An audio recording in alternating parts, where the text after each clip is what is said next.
Okay, so today we're covering the historical development of bioinformatics, how that's progressed about the past century. So to get started, first we have the factors which lead into this. First, there is the actual experimental data generation. Ideally into a digitizable output. So developments in experimental throughput have enabled this, like high throughput screening. Now nanopore screening is even better.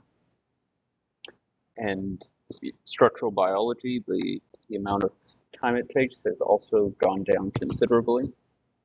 We've just become more efficient, and also access to better resolution. And yeah, on the biochemistry side, editing has become easier, so it's more easy to look at mutants. So yeah, that's all on the experimental side. On the data storage side, we of course have Moore's law.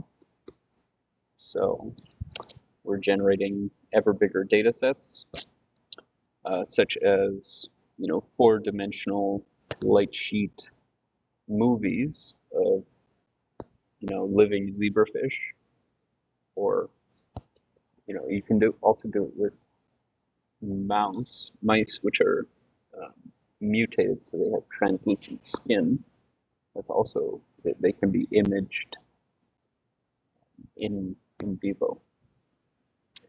And we also have data sharing. The World Wide Web came about in 1991, and network speeds, they've really made it possible to share large data sets. And on top of all the data, we have data analysis. So there's statistical packages, R, Stata, MATLAB, Python libraries, which have made this very easy. And now you have AI, and you could call it the vibe coding revolution. So that's made things very accessible for people. So yeah, the sophistication has grown considerably, and the ease. Yeah, so for data generation, you need a method which allows you to reliably measure a feature. So if I sequence a genome, I should get the same sequence in 2 different labs. It has to be consistent. Importantly, what also lends itself to a bigger data approach is if the data itself is digitizable. So something like a genome sequence is very easy to represent as a string, and you have all its attributes. Something like microscopy images, it requires more machine vision, so that's a bit more complicated. But there are data sets of those as well, and yeah, it needs to be ideally easy and approachable to measure a sample.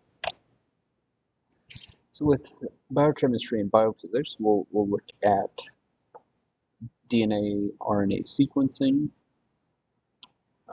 and downstream of that, there's several methods which just make biochemistry easier: recombinant DNA, in vitro transcription, genetic modification.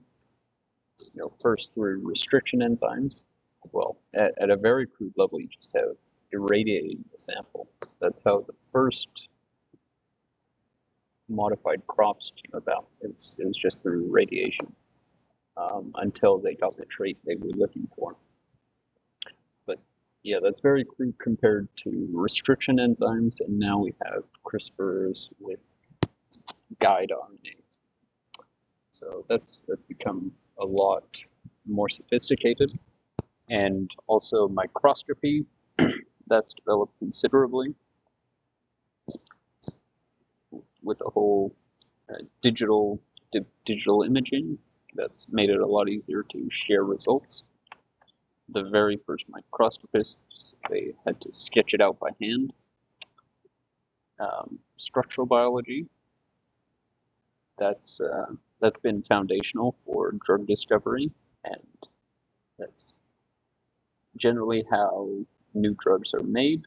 Some are found more phenotypically by looking at the effective compound before you even know anything about the structure, and that's actually quite a large percentage are found.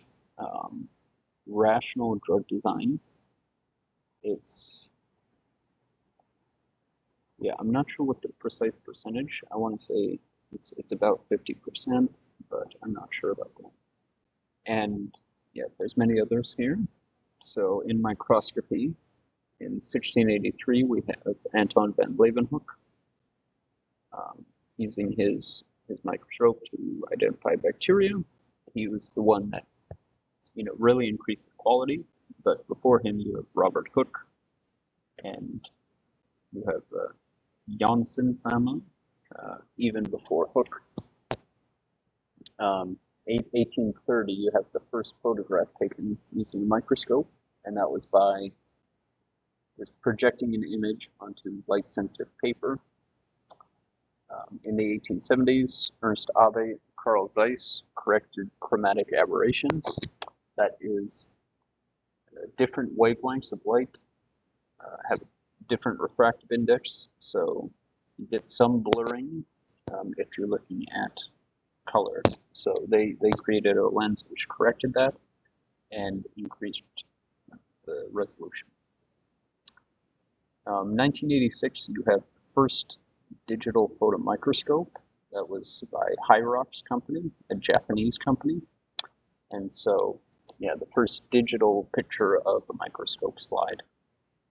And since then there's many microscopy databases out there for a more big data approach.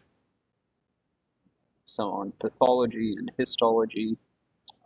These databases become the training sets for AI, which is doing this. So that is for microscopy. When it comes to DNA sequencing, the structure of DNA was first solved in 1953 by Watson and Crick. They found the double helix structure with the nucleobases at the center of the helix, in a planar arrangement. And 1977, you have the development of Sanger sequencing and Maxam-Gilbert sequencing.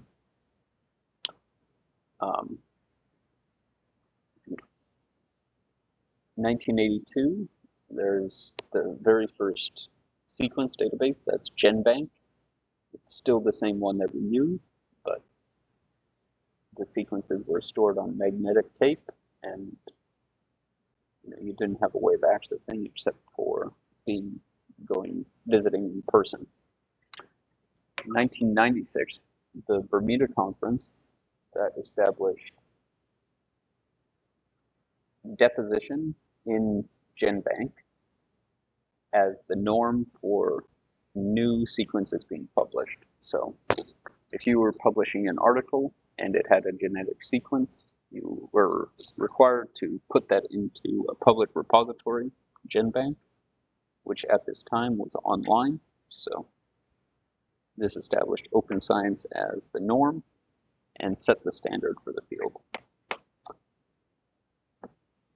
And the Human Genome Project ran from 1990 to 2003. It actually finished 2 years ahead of schedule.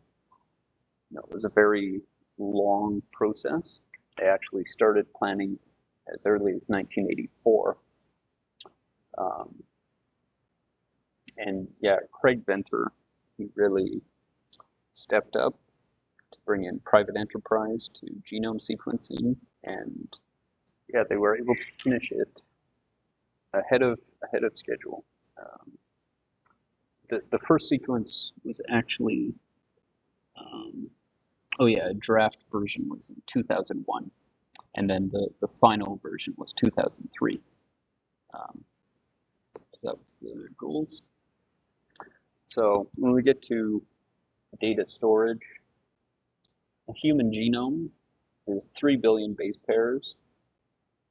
You know, you could theoretically represent that in a file. 3 billion base pairs, 2 bits per nucleotide. There's 4 different options.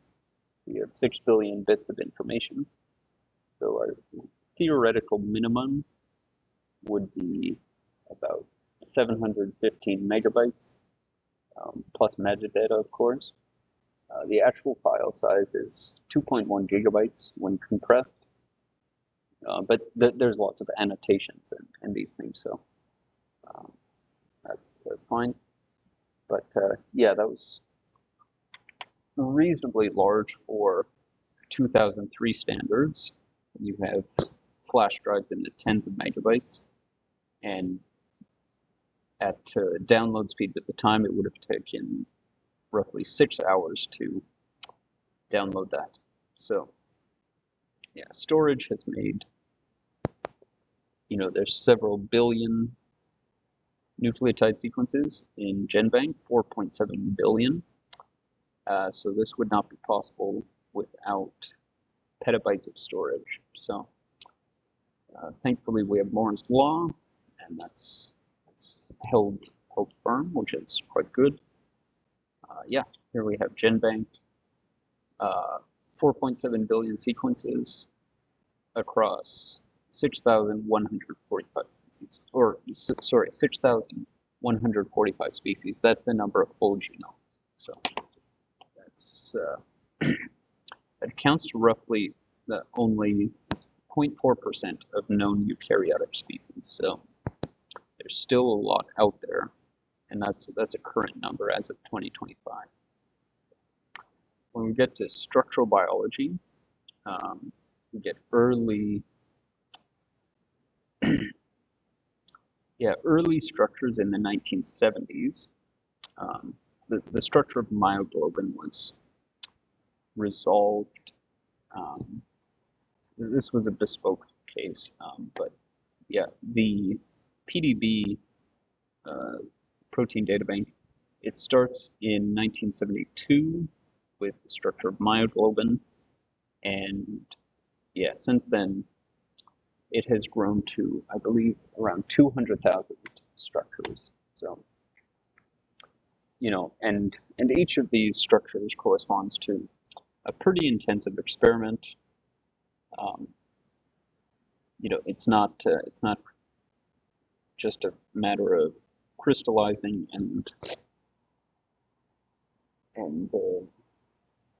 you know, doing the X-ray diffraction. Sometimes it can be difficult to crystallize.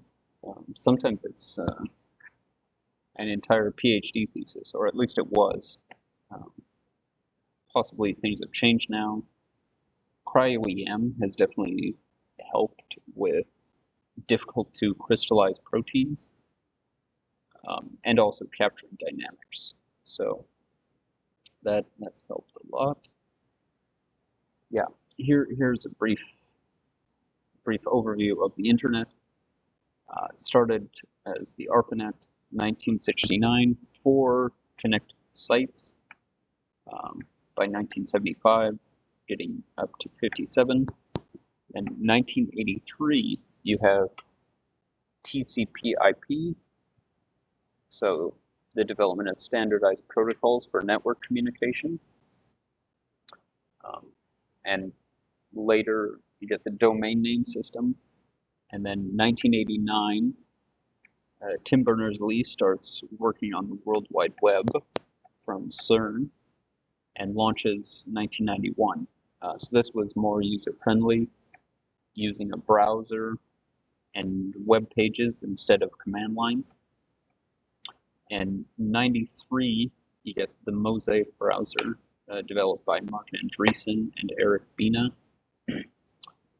So yeah, I mentioned the internet speeds in 2003. It was still difficult to transmit information, 6 hours for the human genome. And yeah, now we have available several bioinformatics resources, GenBank for DNA sequences, and provided here are the years that these were on the web. So not necessarily when the resource was founded. The European Molecular Biology Lab hosts DNA and protein sequences. UniProt is very useful for structural biology. It hosts protein sequences and links to structures. 1994 was a very useful tool, the basic local alignment search.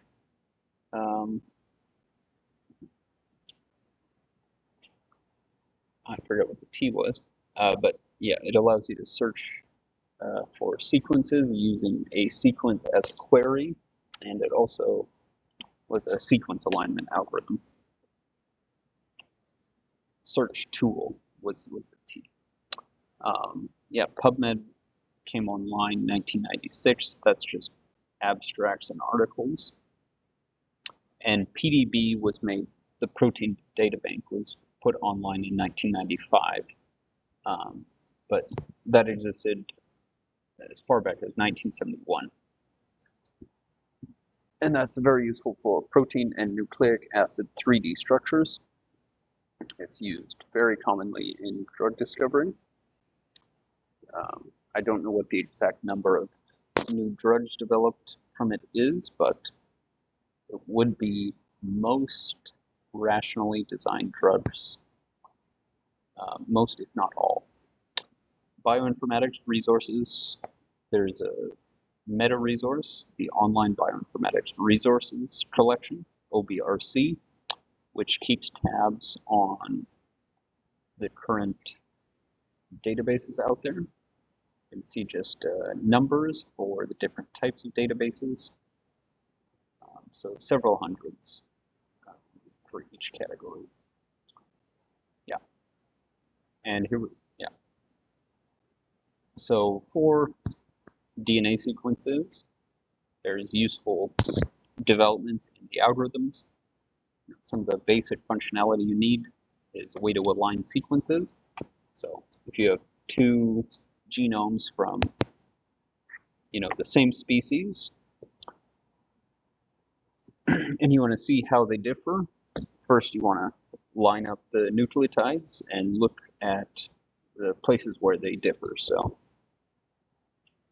sequence alignment tools, including, you could go in the actual algorithms, like there's Clustal,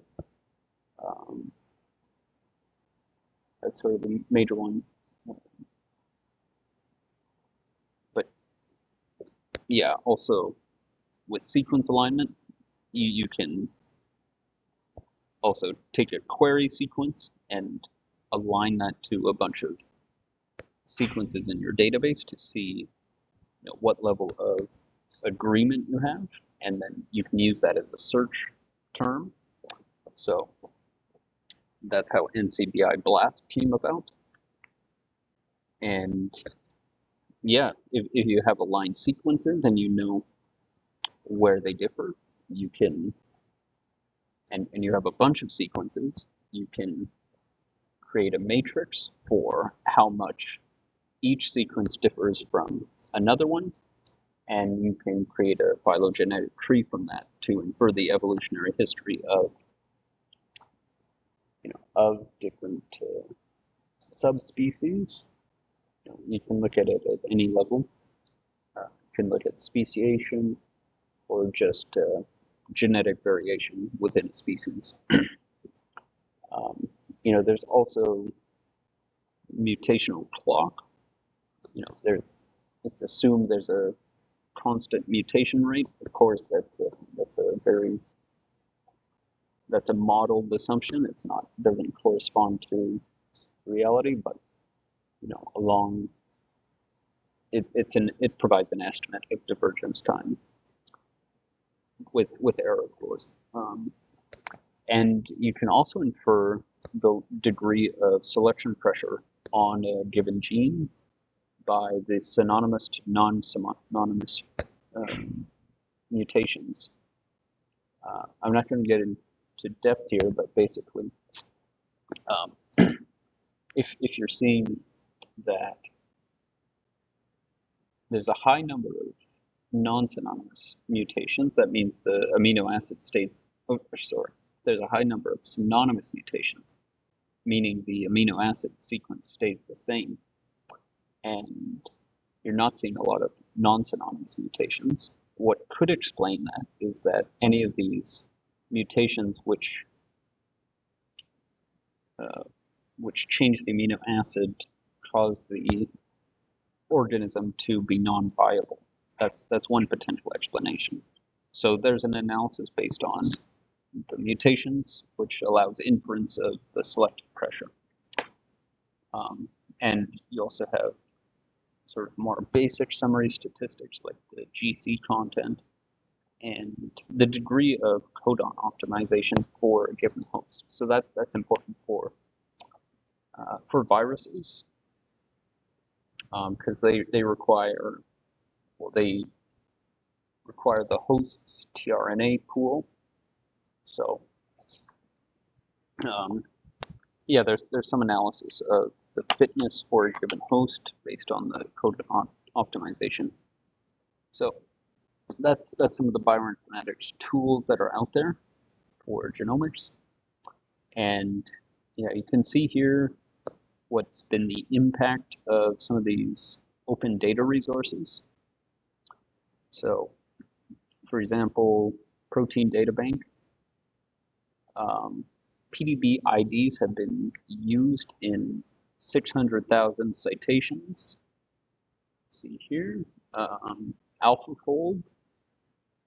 As of 2023, the article got cited 16,000 times. It's probably much higher by now, probably 25,000 or more. Yeah, you get significant citation of GenBank, UniProt, and the Gene Expression Omnibus, though it's not standard practice to cite these.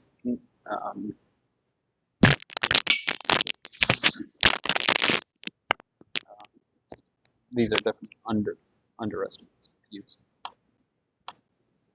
So yeah, the creation of a repository really affects the trajectory of a field because it creates a new data standard and it imposes it on the field, I guess you could say, because each new data set has to conform to that. And yeah, that can be very useful because if it's standardized, then you can do analysis across many different data sets to ascertain more general principles, like in a meta-analysis. You also just make the data more available, so it's possible to reuse it outside of your lab group. So typically, the default case is you're in a lab, you run an experiment, then you have the data, of course, and only you. And yeah, typically when you publish in some of these fields, they require deposition to a public repository in a standard format. So there's the GenBank FASTA format, the PDB, the file format is also PDB. In Gene Expression Omnibus, they have a specific format for their database. So yeah, if you don't have a repository, it's poor for reproducibility, verification, also extracting extra value from the data, the integration of data with other sources, and it hampers collaboration. So there's a citation advantage to using, to uploading to repositories. roughly 9% more citations than similar studies without accessible data. And yeah, for these 100 microarray publications, 5 years later, the data sets had been reused in 150 publications. So, you know, that's a substantial impact there. So that's each article contributes to 1.5. So, yeah, in summary, data sharing in bioinformatics is enabled by developments in experimental methods and throughput, storage, networks, and analysis software. The history is often highly path-dependent, depending on specific decisions and field governance. Repositories can affect the growth of a field and instantiate they make a decision on the format used for the data. Getting buy-in from others is key for a repository. So if you're setting a standard, you actually have to have people follow you. So that's the use of standardization. It also, it helps to engage network effects and collaboration.